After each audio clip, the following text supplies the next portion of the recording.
전기차 보조금 관련된 이슈들이 테슬라뿐 아니라 2차 전지 전체 시장에 이렇게 좀 영향을 좀 미치고 있는 모습인데요. 간밤에 이 캘리포니아 이 주에서 테슬라는 보조금을 제외할 것이다. IRA 폐지에 대한 좀 강력한 또 입장을 내놨습니다. 이 내용 때문에 사실 테슬라가 주가가 3% 정도 급락을 했다라고 보기는 무리가 있고요. 일단 52주 신고가를 달리고 있는 테슬라고 뭐 국내 시장 또한 전 세계의 전기차 시장 또한 미국의 IRA 폐지가 어떻게 될 것이냐에 대해 지금 이목을 집중하고 있는 상황에서 지금 이 부분에 대한 최근에 테슬라가 좀 수혜를 받아갔었던 부분에 대한 전기차 보조금 폐지에 대해서 반대하는 목소리가 나왔다. 뭐 이런 좀 상징적인 의미가 있지 않았나 싶습니다. 앞으로의 어쨌든 트럼프 2기 내각을 완성을 시켰고 이제 앞으로 좀 나가는 그 과정에서 관세 이슈도 있었고 이런 부분들을 생각을 했을 때 테슬라에 관련된 그리고 2차 전지에 관련된 그 태동이 좀 시작되지 않았나 싶습니다. 오늘 좀 굉장히 좀 중요한 이야기들 좀 많이 나왔거든요. 그래서 이 부분 좀 영상으로 여러분들한테 좀 공유를 드리려고 합니다.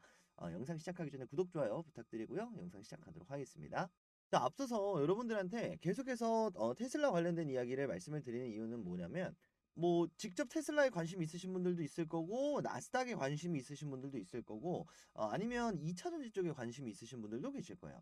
결국은 지금 한 달간 ETF 수익률이다 하면서 이렇게 자료가 나온 게 있는데 한 달이라고 하면 이제 미국 대선이 종료된 지 거의 한 달이 다 돼갑니다. 근데 가장 많이 상승을 보여줬었던 그 분야가 바로 테슬라 밸류체인 액티브입니다. 테슬라와 연관이 있거나 테슬라와 비슷한 사업을 하거나 테슬라가 전 세계 시장을 쥐락펴락하고 있는 현재 상황이기 때문에 우리가 단순하게 해외 주식이라서 단순하게 테슬라 뭐 잠깐 보조금 이런 문제가 아니라 앞으로 트럼프가 미래를 끌고 나가는 데 있어서 테슬라가 중요한 역할을 할 수밖에 없습니다. 그래서 한동안은 요 테슬라 관련된 이야기를 여러분들한테 계속해서 드릴 수밖에 없으니까 테슬라는 곧 세계 경제다라고 생각을 하시는 게 보다 도움이 되실 거고 앞으로의 트럼프 시대를 우리가 지금 이해하는 데 있어서 충분히 좀 도움이 될 겁니다.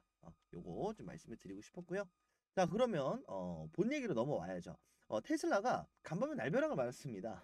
이 캘리포니아 주지사가 이 IRA 폐지가 되게 됐을 때는 우리는 자체적으로 뭐 한다? 텍스 크레딧 세금 감면을 줄 것이다. 그렇지만 테슬라는 안 된다. 이런 얘기를 했습니다. 인클루드가 아니라 엑스클루드입니다. 제외시키겠다라는 입장을 밝혔습니다. 한마디로 공식적으로 이 일론 머스크와 척을 졌다. 뭐 이렇게 보는 게 맞겠죠. 결국은 이제 일론 머스크가 이 테슬라 본사를 캘리포니아에서 텍사스로 옮기면서 이 부분에 대한 좀 보복인가? 뭐 싶을 정도의 좀 내용이기도 한데 예로부터 캘리포니아가 민주당 텃밭이기도 하고요. 앞서서 한 가지 또 말씀드리고 싶은 건 일단 이 보조금 폐지 관련된 부분은 아직까지 확정된 부분은 없습니다. 왜냐면 아직까지 트럼프가 본격적으로 이제 뭐 취임이 돼가지고 이제 법안을 뭐 이제 하나둘씩 좀 만들어 나가기 시작을 할 텐데 관련된 인사가 임명이 됐다라는 사실로 기정사실로 지금 받아들였을 뿐이고 아직까지 결정된 바가 없습니다. 그렇기 때문에 캘리포니아는 걱정 마. 너네가 전기차 안 사면 우리가 지원해줄게. 지원해주니까 사. 아이를 폐지돼도 우리가 직접 줄게. 약간 이런 뉘앙스다라고 보시면 되겠습니다. 그래서 뭐 리비안이라든지 현대 기아 자동차는 보조금을 캘리포니아에서 사면 받을 수가 있겠다. 이렇게 좀 알고 계시면 되겠고요. 재미난 이야기가 또 한 가지가 있는데요. 자, 이번 캘리포니아의 보조금을 테슬라에선 제외를 하겠다라고 주장한 주지사는 이제 개빈 뉴섬이라는 주지사입니다. 캘리포니아 주지사인데 차기 2028년에 민주당 대권 인물로 좀 평가를 받는 모습인데 자, 이 해리스 후보가 지난 대선 2024년 대선에 해리스 후보가 이런 또 입장을 밝혔어요. 카멀라 해리스가 이 회고록을 좀 얘기를 하면서 방송을 출연을 하면서 2028년에 또 나갈 생각도 하고 있습니다. 라고 하니까 자, 이 개빈 뉴섬 캘리포니아 주지사가 나는 트럼프와 적극적으로 부딪히는 모습을 보여주겠다. 자, 이미지도 좋잖아요. 젊은 남성의 트럼프와 맞서 싸운다. 특히나 일론 머스크를 건드는 거죠. 왜냐면 직접 트럼프와 부딪히면 사실 본인도 껄끄러운 부분이 있기 때문에. 그래서 이런 부분들을 가지고 어느 정도 좀 정치적으로 활용하는 게 아닌가 뭐 이런 목소리들도 많이 나오고 있고요. 이 카멀라 해리스가 실질적으로 2018년에 다시 도전은 할 수 있겠지만 사실 실질적으로 나오기는 힘들지 않겠냐 뭐 이런 목소리들이 좀 나오고 있는 상황입니다. 그래서 이 게빈 뉴섬 캘리포니아 주지사가 이 민주당 스러운 이 정책을 캘리포니아 주 안에서 자체적으로 좀 만들려고 하는, 나라가 해리스가 떨어졌으면 우리 주에서는 할 거니까 걱정하지 말아라 뭐 이런 의미라고 좀 보시면 되겠습니다. 자, 그러니까 난리가 났죠. 테슬라 바로 이 트위터 X를 통해서 엄청나게 또 트윗들이 많이 올라왔는데, 그 중에 하나 이 도지 디자이너, 이 도지 계정을 사용하는 이 계정에 일론 머스크가 요거를 게시를 하면서 또 간접적으로 입장 표명을 했는데, 자, 좀 공격적으로 좀 이야기를 했어요. 전기차 구매자 크레딧에서 제외됐습니다. 전기차 구매자 세금에서 제외됐습니다. 테슬라가 캘리포니아에서 전기차를 제조하는 유일한 전기차 회사임에도 왜 우리만 안 하냐? 우리는 캘리포니아 주민들한테 일자리를 제공한다. 자, 이 게빈 뉴섬을 해임해야 된다라고까지 여론 조성에 들어갔습니다. 자, 그러니까 난리가 났죠. 역시나 이 주지사는 직접적으로 입장을 밝히지 않았지만 이 주지사 아래에 있는 이 하원 의원이 미안하다. 이거는 이 5대 산업, 이 5대 산업을 일론 머스크와 도지와 함께하고 싶어. 이런 이야기를 밝히면서 또 화해에 또 입장을 밝혔습니다. 그러니까 일론 머스크가 어우 좋습니다라고 하면서 뭐 대인배적인 면모를 보여줬어요. 그래서 뭐 요거 같은 경우에는 우리가 뭐 걱정하거나 뭐 이런 부분들은 아니고, 결국은 이제 기싸움이다라고 좀 보시면 되겠습니다. 기싸움. 어떤 좀 예시를 드는 게 맞는지 모르겠지만, 뭐 국내로 따지고 보면 뭐 국내도 지금 전기차 보조금 주고 있잖아요. 그런데 요거를 뭐 다음 대통령이 폐지시킨다라고 했을 때, 가령 예를 들어서 뭐 서울시장이 싫어, 우리는 시 자체적으로 보조금을 줄 거야, 뭐 이런 느낌이다라고 보시면 되겠습니다. 그런데 현대 기아차는 안 돼. 이런 뉘앙스다라고 좀 보시면 되겠습니다. 그래서 당연하게도 엄청나게 또 썰전이 오고 갔었던 그런 내용인데, 사실 이 부분은 좀 정치적인 영향이 좀 더 있는 내용이다라고 좀 보시면 될 것 같아요. 그래서 사실 이 전기차 보조금 관련된 문제로 테슬라가 주가가 하락했다라고 보기는 분명히 어렵고, 명분이죠, 명분. 어쨌든 일론 머스크가 바라던 대로 트럼프가 원하는 대로 바로 전기차 보조금이 폐지가 되지 않을 수도 있겠는데, 이런 내용에 대한 하방 압력이다라고 보는 게 좀 더 적합하겠습니다. 일단 52주 신고가 부근에서 주가가 위치해 있기 때문에 아무래도 요 구간에서 이제 테슬라의 어떤 향후 정책 수혜라든지 트럼프가 취임하고 나서부터의 행보의 흐름이 좀 더 연동이 되지 않을까 그렇게 좀 생각을 하기 때문에요. 여전히 트럼프가 아니죠. 테슬라는 전 세계 경제의 중심에 있는 거는 맞다. 이렇게 좀 보시면 되겠습니다. 두 번째 소식인데요. 이러한 잡음들을 뒤로 하고 결국 테슬라의 자율주행 로보택시는 좀 한 걸음 더 다가갔다. 뭐 이런 얘기입니다. 원격 조작팀을 채용 공고를 냈다. 뭐 이런 얘기가 나왔는데, 일단 로보택시 관련된 기술적인 측면을 보강을 하겠다 이런 의미는 아니고요. 지금 현재 자율주행이 유일하게 뭐 상용화돼 있다라고 볼 수 있는 중국 바이두의 요 공식 사진을 가지고 왔습니다. 자율주행을 하다가 뭐 시스템이 다운된다라든지 아니면 결함이 생기다든지 이럴 수가 있잖아요.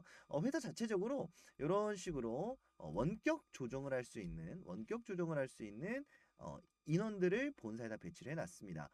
바이두는 여러분들 아시겠지만 테슬라랑 소프트웨어 협약을 맺은 기업입니다. 특히나 이 바이두가 이 화웨이 쪽과 함께 자율주행 쪽에 센세이션을 한번 일으켰었기 때문에 테슬라가 파트너사가 운영하고 있는 이 시스템을 가지고 우리들도 자체적으로 좀 꾸려야겠다. 뭐 이런 흐름들을 가지고 가고 있다라고 좀 보면 될 것 같은데요. 결국은 이제 트럼프 쪽에 자율주행에 좀 더 한 걸음 다가선 게 아닌가. 왜냐면 이 자율주행이 좀 시간이 오래 걸린다면 사실 이런 시스템까지는 굳이 인력 낭비잖아요. 실질적으로 운행이 돼야 활용이 되는 이런 TF팀이죠. 태스크포스 팀을 꾸리는 건데, 그렇지 않고 벌써부터 모집을 한다라는 거는 좀 이르면 2024년 말서부터 2025년 이때는 자율주행이 좀 시범적으로 운영이 될 수 있지 않을까 싶습니다. 어쨌든 시범 주행에서 원격 조정은 반드시 필요한 거니까요. 그래서 지금 자율주행은 계속해서 흘러가는 흐름이고 다만 전기차 보조금 폐지는 어떻게 될지 모르는 현재 상황이죠. 자율주행 관련해서도 역시나 최근에 이 교통부 장관의 션 더피가 임명이 되면서 션 더피가 또 이 로보택시 관련해서 엄청나게 또 호감을 가지고 있는 인물이다라고 계속해서 강조를 드리고 있는데 결국 이 션 더피를 임명시키고 트럼프가 원하는 바는 뭐냐면 자, 연방법을 만드는 거예요. 이 연방법을 만들어야 전국적으로 완전 자율주행이 가능하기 때문에 반쪽짜리 자율주행이 아니라 모든 주에서 전국적인 운행이 가능하기 때문에 지금 각 주마다 주법을 시행을 하고 있는 거죠. 앞서 봤었던 이 캘리포니아 지역에서도 주법으로 테슬라한테는 보조금을 안 주겠다 이런 얘기가 나왔잖아요. 근데 이 주법보다 위에 있는 게 바로 연방법입니다. 그래서 이 연방법으로 자율주행 허가하는 법을 만들어 버리면 이 주에서 우린 싫어요. 자율주행 위험합니다. 안 돼요. 라고 하더라도 뭐 택시 기사님들의 뭐 일자리가 없어집니다. 하더라도 전부 다 가능해집니다. 그래서 이 연방법을 시행하려고 제정하려고 션 더피가 등판을 했다. 이런 의견들이 좀 지배적이고요. 이걸 대비해서 지금 테슬라가 전담팀을 구성을 했다. 이런 내용들이 좀 전해졌습니다. 그래서 좀 순차적으로 단계적으로 진행이 되고 있는 이제 상황이기 때문에 정말 이제 자율주행이 허가가 날 날이 얼마 남지 않았나 싶습니다. 뭐 국내 기업이라든지 아니면 해외 기업도 이제 자율주행 관련된 이 섹터들 그리고 기업들이 좀 부각을 받지 않겠나 싶고요. 이런 부분들은 제가 또 나중에 또 정리를 해드리도록 하겠습니다. 자, 마지막으로는 좀 시장 이야기를 좀 해봐야 될 것 같은데, 미국 국채가 엄청난 속도로 늘어나고 있습니다. 그래서 35점 트릴리언 달러다라는 얘기가 나왔습니다. 바이든 정부를 끌어내리는데 큰 몫을 했었던 지표기도 하죠. 결국은 이 부채를 뭘로 갚을 거냐 이건데, 트럼프의 어쨌든 공약이었던 부분은 뭐냐면, 이걸 채권으로 찍어서, 국채인데? 근데 채권의 가격을 금리를 서서히 내리면서 미국을 좀 더 강하게 만들고 달러 강세를 만들면서 좀 더 비싸게 만들어서 이걸 물타기식으로 내리겠다가 첫 번째였고요. 두 번째로는 가상자산 활용이 있었습니다. 그래서 이 일론 머스크가 이 트럼프가 당선됐을 당시에 도지로 도지로 건강한 정부를 만들 수 있다. 뭐 일자리를 만들고 이걸로 세금을 매기고 뭐 이런 얘기들도 하면서 2026년 4월에는 전부 다 해소를 할 수가 있다. 자, 그리고 도지가 이 주마다 이 격차가 있잖아요. 이 주마다 부자들이 그리고 거진 좀 그런가요? 어쨌든 이 빈부적 격차를 줄이는데 도지가 역할을 할 수가 있다. 왜? 부의 재분배가 가능하기 때문에 이 도지를 여러 군데로 뿌려서 이 도지의 가격이 일정 상승을 하면 결국 이렇게 격차가 나는 이 임금은 아니고 이 빈부 격차가 어느 정도 줄어든다는 거죠. 이것도 한마디로 물 탄다 이런 생각을 할 수가 있는데 요거는 좀 생각이 좀 엇나가고 있는 것 같습니다.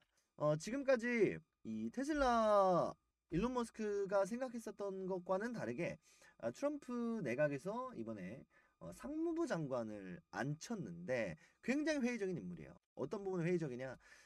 코인을 현금으로 활용하는데 제2의 코인으로 만드는데 회의적인 인물입니다. 디지털 화폐 CBDC에도 디지털 은행이죠. CBDC도 굉장히 회의적인 인물이다. 대신에 어디에 전문적인 인물이냐? 바로 이 거래소 그리고 법 제정 이런 부분들에 굉장히 특화되어 있는 인물입니다. 그래서 지금 나오고 있는 내용은 뭐냐면 트럼프가 가상화폐를 가지고 국채를 갚기는 할 것이다. 하지만 이게 직접적으로 화폐를 팔아서 찍어내서 이거는 너무 미국 우월주의잖아요. 왜냐면 미국이 전 세계에서 압수한 돈 FBI가 지금 압수한 비트코인이 전체 유통량이 10%에 달한다라는 이야기가 있는데 이걸 홀라당 팔아버리면 비트코인 가격 전체 다운이 되죠. 세계 경제 침체 오죠. 왜냐면 베네수엘라라든지 뭐 이런 나라들은 비트코인을 가지고 지금 올인을 한 나라들도 있는데 스리랑카라든지 이런 나라들은 경기 침체가 오거든요. 이건 현실적으로 불가능한 얘기이기 때문에 그러면 어떠한 현실적인 좀 대책을 좀 강구를 했을까에 대한 해답이 이번에 나왔다는 거예요. 결국은 지금 전 세계 1위 비트코인 거래소가 바이낸스입니다. 그리고 2위 기업이 바로 코인베이스인데요. 코인베이스는 이제 미국 거래소다. 미국 안에서 비트코인을 하면 대부분 코인베이스다라고 보시면 되겠고, 그 외의 나라에서 한다라고 하면 바이낸스라고 보시면 될 텐데, 이 바이낸스 CEO가 싱가포르 쪽에 국적을 가지고 있는 사람입니다. 싱가포르 쪽이라고 하는 이유는 싱가포르 계기 때문이에요. 그래서 이 바이낸스를 좀 밀어내고 코인베이스가 전 세계 1위 거래소로 올라가게 하기 위한 무언가를 좀 꾸리고 있다. 그러면서 뭐 거래세라든지 아니면 뭐 수수료라든지 아니면 뭐 스테이킹을 통해서 좀 예치를 시켜놓고 이자 놀이를 한다라든지, 그리고 이 이자를 가지고 이 예치된 금액을 가지고 뭐 국채를 갚는다든지. 왜냐면 이 만기가 다가올수록 결국 채권은 가격 변동성이 확 죽어버리면서 가격이 다운되니까 이걸 빨리 막아야 되거든요. 그래서 이런 거래소를 좀 활발하게 하기 위한 이런 정책들을 트럼프가 좀 꾸리고 있지 않나, 이런 또 분석들이 나왔습니다. 물론 여기에 도지가 또 하나의 역할을 할 수도 있겠죠. 그리고 물론 화폐로 인정이 될 수도 있겠지만 가능성은 좀 낮아졌다. 이런 흐름이다라고 보시면 되겠고요. 다만 뭐 CBDC라든지 아니면 환전소라고 하나요? 이 거래소마다 예치되어 있는 코인이 또 다를 거고, 어디 거래소에는 여기 상장되어 있는데 여기는 안 돼 있고, 이런 상황도 있고, 내지는 여기 있는 코인을 가지고 오는 상황에 뭐 수수료가 부과되는 문제도 있고 하다 보니까 탈중앙화 거래 덱스가 좀 더 부각을 받을 가능성도 있겠다. 뭐 이런 부분들 관련해서 트럼프가 하나하나씩 좀 법안을 내놓지 않을까 싶습니다. 그리고 이 과정에서 도지가 과연 어떤 역할을 할지, 그리고 이 도지의 역할이 커진다면 뭐 도지 자체적으로도 있겠지만 테슬라의 주가 상승에도 분명히 영향이 있을 수가 있겠다. 뭐 이런 생각이 떠올라서 여러분들께 공유를 드려봤습니다. 그래서 뭐 이렇게 된다. 제가 100% 말씀을 드리는 건 아니지만 결국 이런 상황이 펼쳐졌기 때문에 이런 흐름으로 갈 수도 있겠다. 이러한 인사가 임명이 됐기 때문에 앞으로 트럼프 내각은 어떠한 흐름으로 가겠다. 우리가 요 정도는 좀 인지를 하고 있어야 앞으로의 투자 생활에 있어서 분명히 뼈가 되고 살이 되는 기간일 거라고 생각을 합니다.